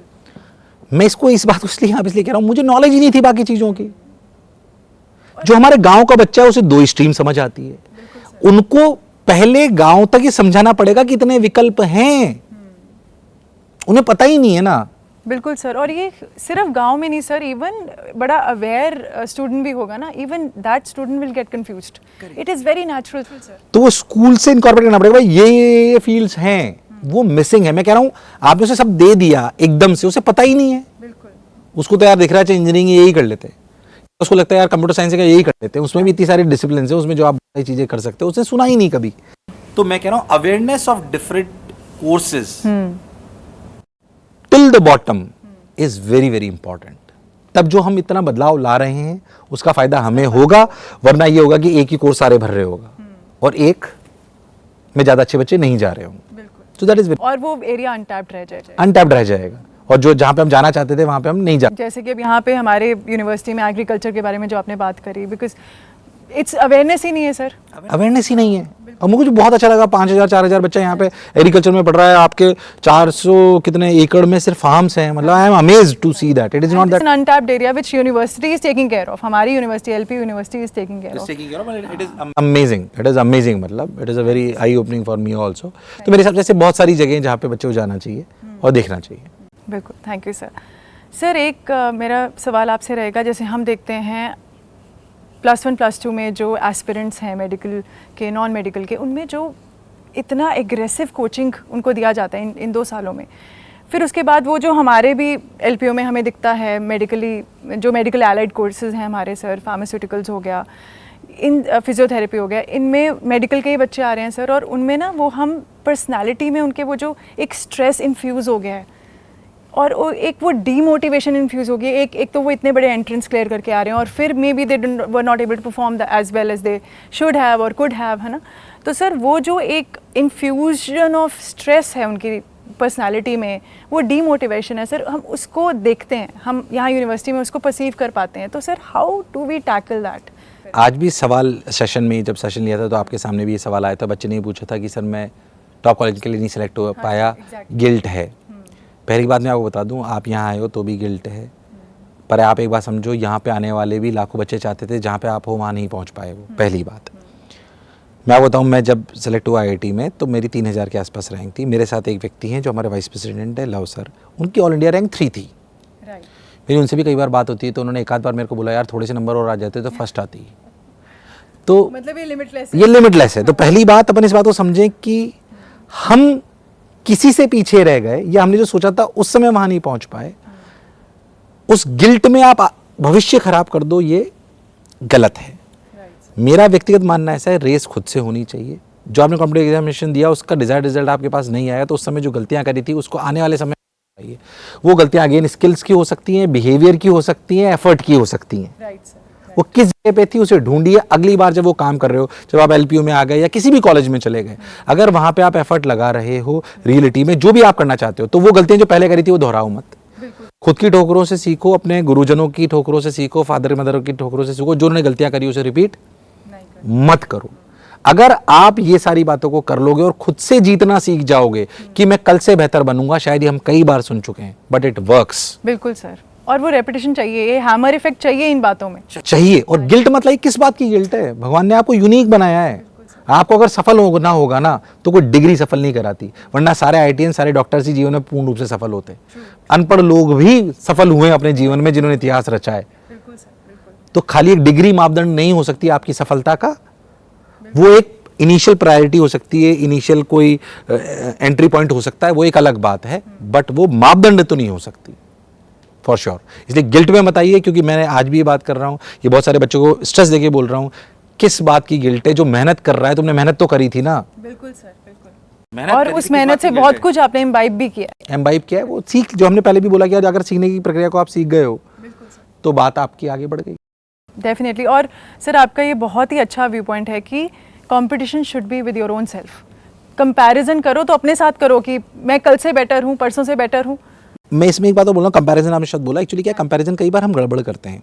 मुझे किसी ने बहुत बढ़िया बोली कि comparison can be converted to jealousy और comparison can be converted to inspiration. जैसे मैं आपको एक बात बताता हूँ कि मुझे आज भी, या शायद आज तो नहीं अब, बट आज भी अगर मेरे पिताजी मुझे किसी ऐसे से कंपेयर करें जो उनके ही कलीग का बेटा हो, तो वो कंपैरिजन जेलसी होगी। सिबलिंग से करे तो वो जेलसी होगी, पर मुझे वो कंपेयर करें स्टीव जॉब से तो मेरे लिए वो इंस्पिरेशन होगी। So I can be into that league, right? तो वो कंपैरिजन नहीं, वो इंस्पिरेशन है। So my point too is this, do right comparison. If you are doing a comparison, do it right. बिल्कुल, वेरी वैलिड पॉइंट सर। भाई बहन को आपस में कंपेयर करोगे तकलीफ होगी। एज ए पेरेंट हमें याद नहीं रहता, रॉ नर्व टच हो जाती है। हाँ। जब तुम्हारे कंपैरिजन तुम्हारे सिबलिंग से हो जाए, हाँ। तुम्हारे नेबर फर्स्ट कजन से हो जाए। बिल्कुल सर। अच्छा, आप समझिए कि we are living in a society जो कंपैरिजन और कंस्ट्रेंट का गुच्छा है। जैसे मैं आपको बताता हूं कि आपके जो फर्स्ट कजन है उनसे आपका कंपैरिजन होता है, कंस्ट्रेंट है, उन्हीं के साथ जीवन भी चलना है, राइट? तो जहां कंस्ट्रेंट है कि साथ रहना है, वहां कंपैरिजन को अवॉइड करिए, वहां एक दूसरे को जज करना बंद करिए। राइट, बहुत ही वैलिड पॉइंट है सर। कंपैरिजन करना है अलग जगह करिए।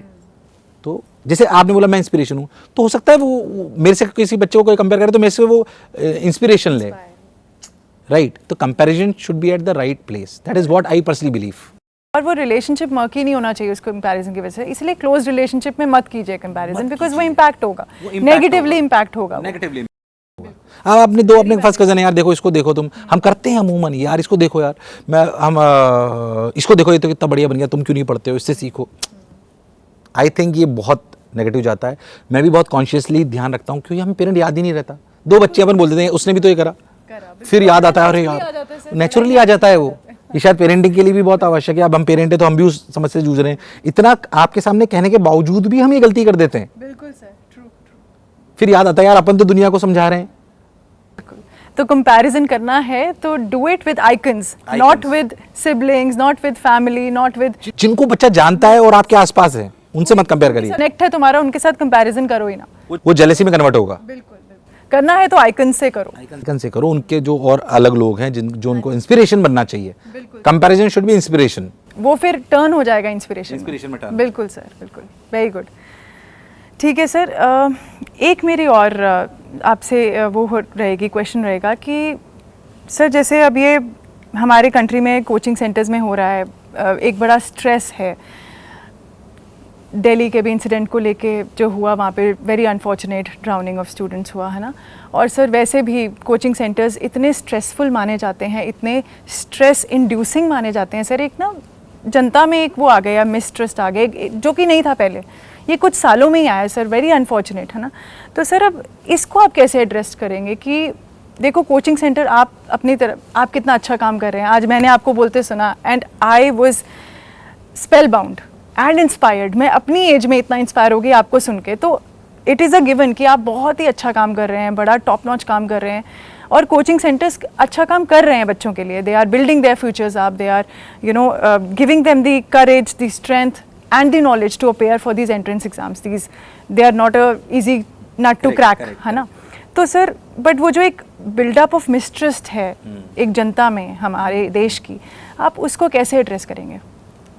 मैं पहले बोलूँगा कि कोचिंग संस्थानों में क्या कमियां हैं agreed, I accept it, we need to rectify. ये भी समझना पड़ेगा पर ये कॉम्पिटिटिव एग्जामिनेशन से यहाँ बच्चे को ज़्यादा पढ़ना पड़ेगा तभी ये पास होगा, तो स्ट्रेस लेवल थोड़ा ज़्यादा होगा नॉर्मल एजुकेशन से, ये सच्चाई है। We need to accept this, either we should not jump into it कि नहीं हमारे बच्चों को कराना ही नहीं, दैट इज फाइन, बट कराना चाहिए, मेरा व्यक्तिगत मत है। क्योंकि आज नहीं स्ट्रेस आएगा तो जॉब में जाएगा तब आएगा कि हम क्यों बफर बन रहे हैं ना रियलिटी, और क्यों उसको हम गैप को बढ़ाते जा रहे हैं। मैं कह रहा हूँ पर ये स्ट्रेस कम करने में सिर्फ हमारा रोल नहीं है, हमें कमर्शियल, जैसे एलपीयू है, एलपीयू गवर्नमेंट से एफिलिएटेड ऑर्गेनाइजेशंस हैं, हमको कमर्शियल माना जाता है, हम पे 18% जीएसटी लगता है, हम प्राइवेट ऑर्गेनाइजेशंस कहलाते हैं। सरकार को या गवर्नमेंट को या ब्यूरोक्रेसी को ऐसा लगता है कि जो कोचिंग इंस्टीट्यूट्स हैं वो इसलिए पनपे क्योंकि स्कूल सही से काम नहीं कर रहे थे। पहली बात तो विचारधारा ही गलत है। मैं कह रहा हूँ आपके स्कूल में अगर कोई बच्चा बहुत अच्छा फुटबॉल खेलता है तो हम उसे रिकमेंड करते हैं ना कि यार, या बैडमिंटन खेलता है कि यार और इसमें चले जाओ ऑर्गेनाइजेशन में जहाँ पे बहुत अच्छा बैडमिंटन खिलाते हैं, हम खुद रिकमेंड करते हैं। आप समझिए हम K-12 के कॉम्पिटिटर थोड़ी हैं, हम तो कॉम्पिटिटिव एग्जामिनेशन तैयारी करा रहे हैं। हमें तो हैंड इन हैंड चलना चाहिए कि यार जो 11-12 का बच्चा तैयारी कर रहा है उसकी बोर्ड की तैयारी तो पूरी स्कूल करा देगा, कोचिंग की तैयारी ये कराएंगे। इनको साथ नहीं लेते हैं, दोनों को हमने कॉम्पिटिटर बना दिया है क्योंकि उसकी तैयारी डिफरेंट है, उसकी बिल्कुल उसकी अलग है। उनको साथ में करें, उनको साथ में करें, उनको एक साथ करें। आप सोचिए स्कूल के साथ ही अगर गवर्नमेंट ये अलाउ कर दे, मैं गवर्नमेंट से कहना चाहता हूँ, पता नहीं मेरी बात कैसे ली जाएगी, कि अगर गवर्नमेंट ये अलाउ कर दे कि स्कूल में जो बच्चा कॉम्पिटिटिव एग्जामिनेशन तैयारी कर रहा है उसके अंदर स्कूल वाला कोचिंग सर्विसेज की सर्विसेज को ले सकता है और 2-3 घंटे उनको पढ़ाने को दिए जा सकते हैं। बिल्कुल सर, एक तो स्ट्रेस फ्री एनवायरनमेंट बिल्ट हो जाएगा, बिल्कुल एक कॉन्फ्लुएंस हो जाएगा, एक क्यूमुलेटिव अच्छा वो अफोर्डेबल और हो जाएगा, जीएसटी फ्री हो जाएगा, इंफ्रास्ट्रक्चर हमें नया बिल्ड करने की जरूरत नहीं है, फालतू का इकोसिस्टम बिल्ड करने की जरूरत नहीं है। क्यों करें, हम वहीं जाके कर लेंगे सारा काम। तो बट द पॉइंट इज कि एक दूसरे कॉम्पिटिटर बना दिया क्योंकि स्कूल अच्छा काम नहीं कर रहे इसलिए कोचिंग है, नहीं है, कोचिंग अलग काम कर रही है। Coaching is like a specialised coach into their schools, जो उन्हें फुटबॉल सिखा रहा है, राइट। मैं कह रहा हूँ वो होलिस्टिक अप्रोच है। अगर ये कर लिया जाए तो ये समस्या का समाधान हो जाएगा। अच्छा, जो ये कह रहे हैं ना कि ये कंपटीशन खड़ा करा है, उनके खुद के सारे बच्चे कोचिंगों में पढ़ते हैं। बिल्कुल सर, ट्रू। मैं कह रहा हूं क्यों इसको एक्सेप्ट नहीं करा जा रहा, क्यों इसको ईगो पे लिया जा रहा है कि कोचिंग संस्थान मतलब हमारी शिक्षा प्रणाली का फेलियर है। नहीं है, या भी शिक्षा प्रणाली का फेलियर नहीं है, ये कॉम्पिटिटिव एग्जामिनेशन की अलग तैयारी है भाई, ये तो एनहांस कर रहा है, ये तो एनहांस कर रहा है ना। बिल्कुल। अब कुछ जरूरी नहीं, मान लीजिए 100 बच्चे थे जो 11th में थे, कुछ में से कहते नहीं यार हमें तो कॉम्पिटिटिव एग्जामिनेशन की तैयारी नहीं करनी, कोई बात नहीं। जैसे आपके यहाँ भी कुछ बच्चे हैं, आपने बोला आपने 157 क्लब्स बना रखे हैं, किसी का हो सकता है गिटार में इंटरेस्ट हो सकता है, किसी का जो है आपके यहाँ गोल्फ कार्ट चलती थी उस क्लब को मेंटेन करता है, आई रियली डोंट नो, जिसका जो इंटरेस्ट है करने दीजिए। मैं कह रहा हूँ उसको अगर वैसे करेंगे तो जब स्ट्रेस कह रहे हो that will reduce drastically. Second बात, पेरेंट्स के प्रेशर की वजह से बहुत ज़्यादा होता है ये, मैं पेरेंट्स को बोलना चाहता हूँ, शायद से उनके हल्का सा बुरा लगेगा, शिक्षाविद के रूप में मुझे नहीं बोलना चाहिए। मैक्सिमम स्ट्रेस पेरेंट्स की वजह से आ रहा है। उनने, फिर मैं आपको कह रहा हूँ, उसके सिर्फ सिलेक्शन में सफलता नहीं है, उसके सीखने की प्रक्रिया में उसकी सफलता है। इस बात को पेरेंट्स को समझना भी बहुत आवश्यक है।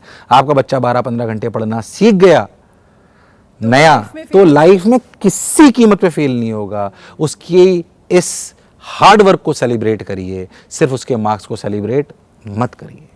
अगर ये अपन समझ जाएंगे तो काफ़ी समस्याओं का हल हो जाएगा। ये वाले वर्ड्स आपके सर, ये ना तो पेरेंट्स के लिए, मतलब सिर्फ पेरेंट्स के लिए नहीं, इवन स्टूडेंट्स के लिए भी बहुत इजी हैं, on their conscience, on their mind. I mean दिल come as a relief to both parents and children. So thank you for that sir. Sir एक और मेरा सवाल होगा आपसे कि कोविड के बाद हमने एक हाइब्रिड कल्चर देखा है टीचिंग में. पहले स्ट्रिक्टली ऑनलाइन हो गया था during Covid and post Covid it's a hybrid culture. तो आपको क्या लगता है सर, जैसे हम यहाँ पर भी लवली प्रोफेशनल यूनिवर्सिटी में भी हम लोग यही करते हैं कि एआई और अपना आईटी की क्यूमुलेटिव एफर्ट से हम टीचिंग के एक्सपीरियंस को जितना इन्हांस कर सकते हैं करते हैं, and this has become routine after Covid, right sir? You are also doing the same.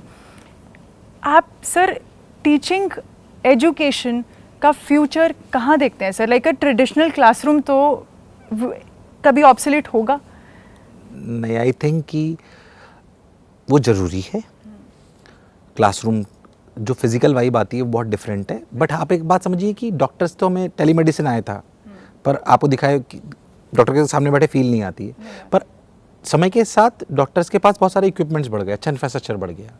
तो एजुकेटर्स के पास भी वही होना चाहिए. तो मुझे लगता है कि very well technology enabled infrastructure along with good educators is the best system to teach kids. That is what I personally believe. उसमें कस्टमाइजेशन का तड़का भी लगना चाहिए, उसमें अच्छा इंफ्रास्ट्रक्चर भी होना चाहिए. जैसे अच्छा हॉस्पिटल, अच्छी मशीनरीज, अच्छे डॉक्टर्स, अच्छा मैनेजमेंट, इन ऐसे ही आपको एजुकेशन संस्थान को भी देखना चाहिए. हाँ, मैं मानता हूँ कि अगर आपको बहुत रिगरस ट्रेनिंग करनी है तो classroom is very much important. क्योंकि बहुत छोटी छोटी बातें मैं आपको बताता हूँ, जैसे और जो बच्चे सुन रहे हैं, कई बार जाहिर सी बात है मैं मानता हूँ ऑनलाइन अफोर्डेबिलिटी लाती है. है तो आप कुछ भी नहीं कर पा रहे हैं तो जाहिर सी बात है कि वो एक वो डेमोक्रेटाइजेशन हो गया एजुकेशन की. हो गया है. बट आपको कुछ चीज़ ध्यान रखनी पड़ेगी. जैसे हम इस बात को सेल करते हैं कि यार ऑनलाइन में ना कितनी भी बार आप लेक्चर देख सकते हो, समझ नहीं आए तो रुक जाओ, आगे पीछे करके देख लो. आप समझे ये सुनने में अच्छा लग रहा है, पर ये बच्चे के लर्निंग एक्यूमेंट को कम करता है. जब आप क्लास में सुन रहे होते हैं आपको पता होता है एक ही बार में समझना है. That is a capability which is required. आपने अगर उसको 4 बार में समझा है ना तो आप धीरे धीरे आपका IQ कम होता जाएगा. ये फैसिलिटी के नाम पर लग्जरी है. इट इज अ लग्जरी जो माइंड ले रहा है कि अच्छा कोई बात ही नहीं आया समझ में तो फिर पढ़ लेगा ही. बट ये बहुत वैलिड पॉइंट है सर. तो हमें समझना पड़ेगा कि ये नहीं करना है. अगर कोई ऑनलाइन भी पढ़ रहा है तो कह रहा हूँ 4 बार मत पढ़ो, एक ही बार में समझ में आना चाहिए. क्योंकि आपकी कॉग्निटिव एबिलिटी को इम्पैक्ट कर रहा है, राइट? वो एक ही बार में समझ में आना चाहिए ना आपको. अगर आप रियल वर्ल्ड में जाओगे तो एक ही बार बोलेगा ना आदमी, 5 बार थोड़ी बोलेगा. फिर आपका फोकस भी रेजर शार्प रहेगा कि नहीं मुझे सुनना है, आई कांट मिस दिस. दूसरी बात, एक ही बार में सुनो. ऐसा क्लास से उठ के बच्चा थोड़ी जा सकता है वहाँ पे, तो जब चाहे बटन दबा के रोक सकता है. उसकी एबिलिटी नहीं है 1.5 घंटे पढ़ने की. कई बच्चे में देखता हूँ 15 मिनट पढ़ते हैं, 1.5 घंटे तक उनका फोकस ही नहीं है. 3 घंटे एग्जामिनेशन देना पड़ेगा, 3 घंटे फोकस चाहिए, 1.5 घंटे से क्या होगा? बिल्कुल हमारा फोकस बहुत कम हो गया है. स्पैन हो गया रील्स देख के. बिल्कुल बिल्कुल सर, वो कुछ सेकंड्स का रह गया, कुछ सेकंड्स का. 5 सेकंड में डिविएट हो जाते हैं. तो वो क्या है, वो बनाए रखना क्लासरूम बहुत इंपॉर्टेंट है. तो classroom with very good technology and infrastructure is the right combination for the education. That is what I so sir, in your words, a traditional classroom cumulatively taking the aid of IT and AI is the enhanced experience of teaching and education. Correct. Teachers के पास भी बिल्कुल पहले से पता हो कि अच्छा यार इस क्लास में बैठे हुए बच्चे इस जगह गड़बड़ करते हैं, उसके पास डेटा हो. जैसे टीचर डॉक्टर के पास पूरी रिपोर्ट होती है ना, उसके पास बैच की रिपोर्ट हो. क्या इस बैच के बच्चे कर रहे हैं, टेस्ट हुआ था लास्ट बार, यार इन्होंने इस तरीके के सवाल गलत करे तो मुझे अगले लेक्चर में ध्यान देना है. ये टेक्नोलॉजी करके दे देगी. Right sir. फिर बच्चे पे चले गए तो कस्टमाइजेशन की तरफ चले गए. टीचर का कस्टमाइजेशन दिखा दिया. टीचर को पता पड़ रहा है कि मैं किस जगह सही कर रहा हूँ, किस जगह गलत कर रहा हूँ. कई बार नहीं पता पड़ता आपको इंटरनली. वो सब टेक्नोलॉजी कर सकती है. That is what I feel. तो जब ये सब होने लगेगा तो हमारी जो परफॉर्मेंस ऑफ स्टूडेंट्स और परफॉर्मेंस ऑफ एजुकेटर्स है, ये दोनों बहुत बढ़ जाएगी, बहुत अच्छे से बढ़ जाएगी. और मैं बताऊँ आपको कि आज से 20 साल 25 साल पहले कंटेंट समस्या थी. इस इंटरनेट की एरा में ना कंटेंट समस्या ही नहीं. Content is not a problem. Content बहुत सारा है. इनफैक्ट इतना है कि we are spoiled for options. अब सही बताऊँ, एजुकेटर वो चाहिए जो ये बताए कि भैया ये पढ़ना है, ये नहीं पढ़ना है. वो बहुत इंपॉर्टेंट है. तो content is not a problem now.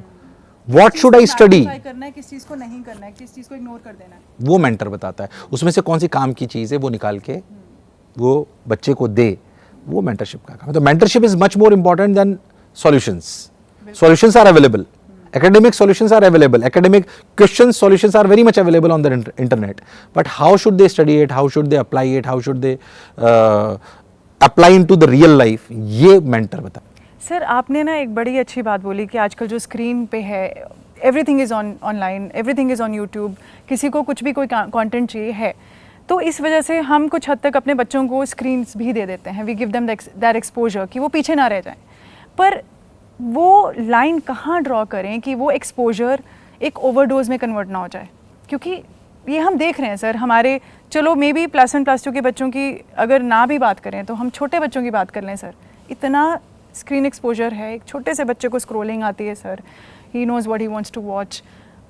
अब हम बात कर ही रहे हैं तो आपके मतलब आपका इतना वास्ट एक्सपीरियंस है विद स्टूडेंट्स विद किड्स, तो जैसा कि मैंने आपको बोला कि इसको आप कैटेगरी वाइज डिवाइड कर सकते हो कि 20-22 साल के ऊपर है, अपने को देना ही है। पहली बात, मैं मोबाइल देने के खिलाफ नहीं हूँ, क्योंकि मोबाइल एक हमारी नेसेसिटी है, वो उसको बेसिकली सही से यूज़ करना हमें बच्चों को सिखाना चाहिए।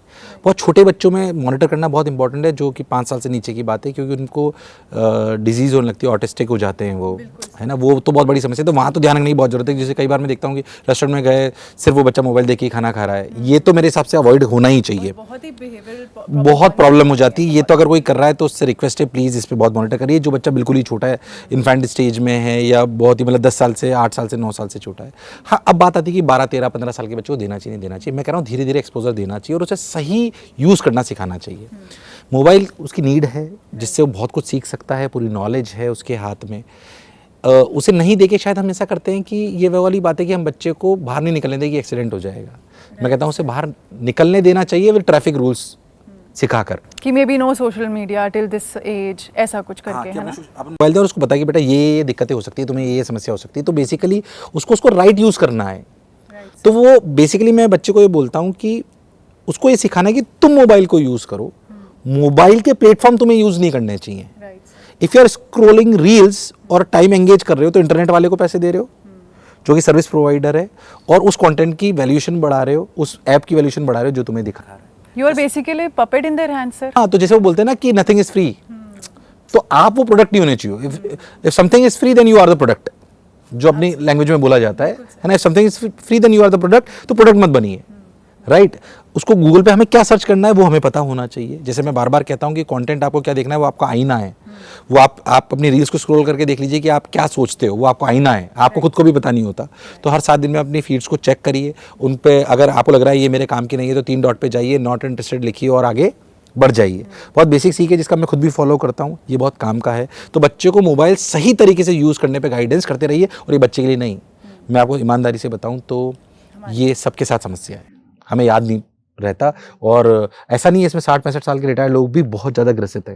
बिल्कुल सर, बिल्कुल। आई एम सॉरी टू से दिस, वैलिड पॉइंट है, शायद हम उनको बोलते नहीं, क्योंकि बोलने में हमसे बड़े होते तो हम बोल नहीं पाते, बट ये सच्चाई है। ये बिल्कुल, और एडिक्शन बहुत ज़्यादा है, एडिक्शन है, और वो क्या आपकी कम्युनिटी बिल्ड कर देता है, वो लुक अलाइक क्रिएट करने लगता है। जो आप सुनना चाहते हो वही आपको सुनाता है, वो आपका ऐसा दोस्त है जो आपकी हर हाँ में हाँ मिलाता है।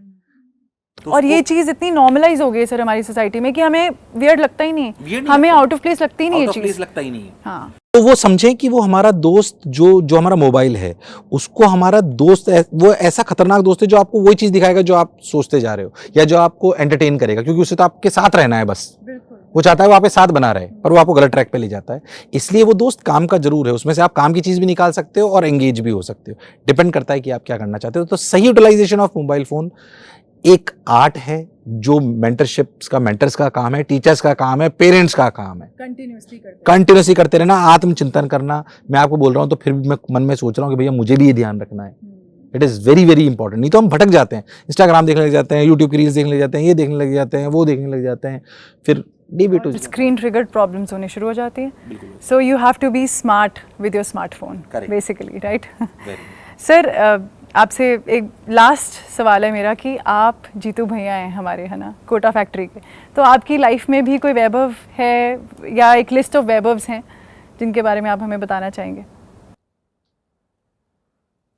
टू बी ऑनेस्ट, मैं आपके सवाल का उत्तर दे नहीं पाऊंगा, क्योंकि मैंने कोटा फैक्ट्री देखी नहीं है। अच्छा, बड़ा डिसअपॉइंटिंग होगा बहुत लोगों के लिए। वो इसलिए मुझे डर लगता है कि वाइफ ने पूरी देखी है, तो सब मेरे को बोलते हैं कि आपने वो किरदार निभाया, और ये सब लोग बोलते हैं, पूरी टीम बोलती है कि अच्छा आपका किरदार है और ये है, और वो खुद भी बोलते हैं उस बात को।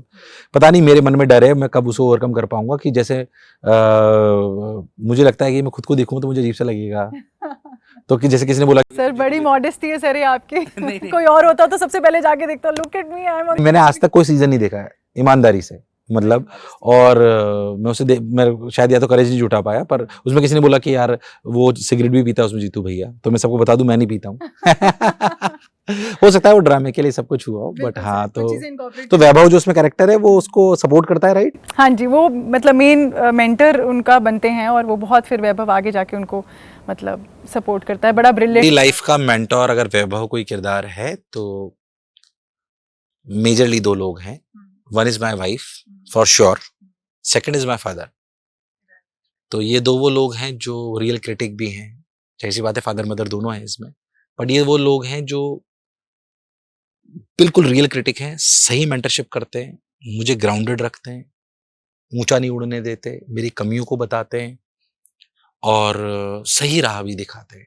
सही, यू वेरी फॉर्चुनेट कि आपको ऐसा लाइफ पार्टनर मिला और बिल्कुल ऐसे फादर मिले कि ये चीज़ आपके लिए करते हैं। बट वैभव जो है ना वो एक स्टार स्टूडेंट है Okay. आपका, जीतू भैया का स्टार स्टूडेंट है जिसने बहुत ही कमाल की उसकी जर्नी दिखाई गई है कि he was considered to be dull average and then he scaled heights because of the encouragement given to him by Jeetu भैया। बहुत सारे हैं, मुझे भी लग रहा था लिस्ट बहुत सारे हैं, बहुत सारे, मतलब कमी नहीं है. मैं शायद किसी एक का नाम लूंगा तो अन्याय करूंगा.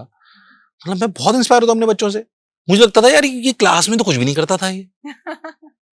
अब उसकी ग्रूमिंग जब अपन देखते हो, जैसे एक की 66 रैंक आई थी, मतलब उसकी जर्नी में थोड़ी दुखद है, हालांकि वो आईटी चला गया, वो 66 रैंक आई उसकी, तो अभी उसकी रिसेंटली किसी डिजीज की वजह से डेथ हो गई. तो वो एक खैर अलग एस्पेक्ट है. बट मैं जब पहली बार वो आया था तो मैं देखता था कि यार ये कुछ भी नहीं कर पाया, मुझे लगता था सिलेक्ट ही नहीं होगा. उसने इतना प्रॉपरली खुद को डिसिप्लिन करके इतना इंप्रूवमेंट करा, उसका नाम अनमोल करके, इतना डिसिप्लिन से उसने काम करा, इतना बढ़िया उसे इंप्रूवमेंट करा और इतना ओबीडियंट, इतना अच्छा बच्चा. मुझे लगता था कि यार मेरे को भी अगर विद्यार्थी होना होता ना तो ऐसा होता. और ऐसे बच्चे बहुत सारे हैं, मतलब जैसे बहुत सारे बच्चे, मतलब मुझे लगता है कि आप जीवन में तब सीखते हो जब समर्पण की भाव होती है, एम्पैथी होती है, आप है ना. Empathy should be practised. It is very very important, क्योंकि आप उम्र के पड़ाव के साथ जैसे जैसे बढ़ते हो आप में ना शूडनेस आने लगती है, बिकॉज आप दुनिया देखने लगते हो. तो एम्पैथी प्रैक्टिस करने वेरी इंपॉर्टेंट. कई बच्चों में वो इतनी अच्छी होती है, मुझे लगता है यार कितना सीखने को इनसे. मतलब उनका समर्पण आपको दिख जाएगा, चाहे वो मेरे प्रति हो, चाहे वो संस्थान के प्रति हो. मतलब अमेजिंग होता है वो. तो मतलब बच्चे तो मैं बोलूं वैभव जैसे एक नहीं, मैं तो आधे से ज्यादा चीजें तो मेरे को बच्चों ने ही सिखाई है कि सर ऐसे कर लेते हैं, ऐसे कर लेते हैं, ऐसे कर लेते हैं. आप विश्वास नहीं मानोगे, मेरे को टीचर किसी ने बच्चों ने बताया. अब तो मैं वैसा नहीं करता हूं. टीचिंग के 7 साल तक लास्ट क्लास में मैं बच्चों को बोलता था स्लिप निकालो, अपना नाम मत लिखो, मेरे में क्या अच्छा है क्या बुरा है लिखो. मुझे तो लगता है ब्लैंक आती होंगी सर वो सारी. नहीं आती थी बहुत बहुत, और बहुत इंप्रूवमेंट आया उसमें, रियलिटी में बहुत इंप्रूवमेंट आया. वो अध्यापक मुझे सुनने तो उन्हें करना चाहिए, और मेरी वाइफ भी उन्हें पढ़ती थी, हम दोनों पढ़ते थे कि अच्छा ये है ये है ये है ये है. तो बच्चे तो आपको अमेजिंगली गाइड करते हैं, अमेजिंग. नहीं, you are a true example of the fact that one should never stop learning sir. Thank you. Sir आप आज हमारे यूनिवर्सिटी में आए, कैंपस में आए, आप कैंपस विजिट पे गए, हमारे चांसलर सर से मिले. Sir any views, any opinions about our university that you would like to share? Amazing university. मैं आईटी से भी ग्रेजुएटेड हूँ, इसलिए नहीं कि मैं एलपीयू के मंच पे बैठा हूँ, इसलिए मैंने बहुत सारी यूनिवर्सिटीज देखी हैं. One of the finest universities I have ever seen. Second बात, intent of leadership is 100% correct. That is much much more important for me. Infrastructure तो वर्ल्ड क्लास है ही, 25,000 बच्चे कहीं एक जगह रहते हो ऐसा कहीं है नहीं. Apart from all this it is very important कि अपर लीडरशिप का इंटेंट क्या है, क्योंकि फिलॉसफी उसी से चलती है. Either it is a money making और they have a intent of delivery of knowledge. That is much more important for me. That is present over there. मैंने एक बात आपको बोली भी सही, आपको भी बोली, और जो अशोक सर हैं, रश्मि मैम, उन दोनों को भी बोली कि आप कुछ तो अच्छा कर रहे हो. यहाँ के बच्चों में मैंने एक खास बात देखी, हम्बल हैं, एरोगेंस नहीं है. I really don't know why it is happening, but whatever you are doing keep doing it, क्योंकि इन बच्चों में एरोगेंस नहीं है, सीखने की ललक है, इनका विद्यार्थी जिंदा है. ये बहुत अच्छी बात है. तो बहुत सारे मैंने आपके कैंपसेस देखे, amazingly build, lot of learning for me also, कि हम कैसे स्कूल और कोचिंग को इंटीग्रेट कर सकते हैं. I learned a lot about it. So thank you for this visit. Thank you. It was a privilege to have you here. Such an enlightened soul you are, such an enlightened person you are, sir. मतलब हमारी बहुत privilege है कि आप यहाँ आए और आपने हमारे साथ ये conversation करी. Thank you so much. Thank you. Thank you.